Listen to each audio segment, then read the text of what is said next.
Hello guys, ito yung mga ingredients kasi magluluto kami ngayon ng bangus. Ito yung bangus. For the first time, I'm cooking bangus to 7 years. Okay, start na. Ito yung mga ingredients niya. Sibuyas. Kasi, huwag kang magsalita. Magsalita ka pa. Bawang. Bawang na wala hindi binalatan, luya,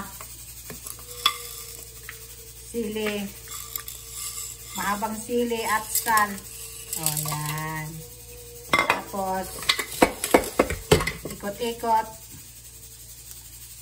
nilagay yung magic nor sa gider na walang hindi binalatan.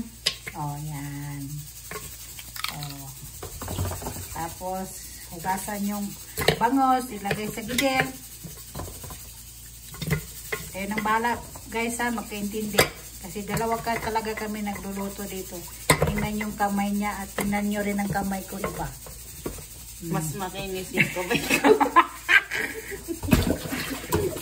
Mas makinis yung kamay niya kaysa sa akin ha. Suka, syempre. Kalimutan yung suka. Putan din yung suka kasi paksiw to. Paksiw bangot.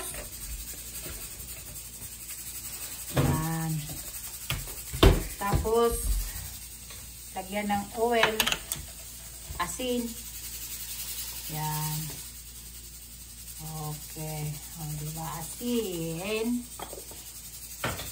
Tapos yung oil. Oil. Hindi kasi pwede dito gisahin. Tapos ito yung oil namin ha. Yan. Hindi kami nag-promote ng oil ha.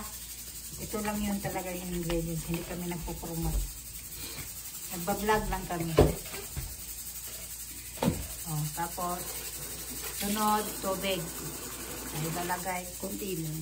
Kunti lang para makuhan talaga yung maramdaman yung lasa niya. Okay, yan. Yan lang guys. Yan, tayo matakpan. Salang mo na to. Salang mo na. Doon sa labas. Sa labas pala. Thank you guys. Thank you so much.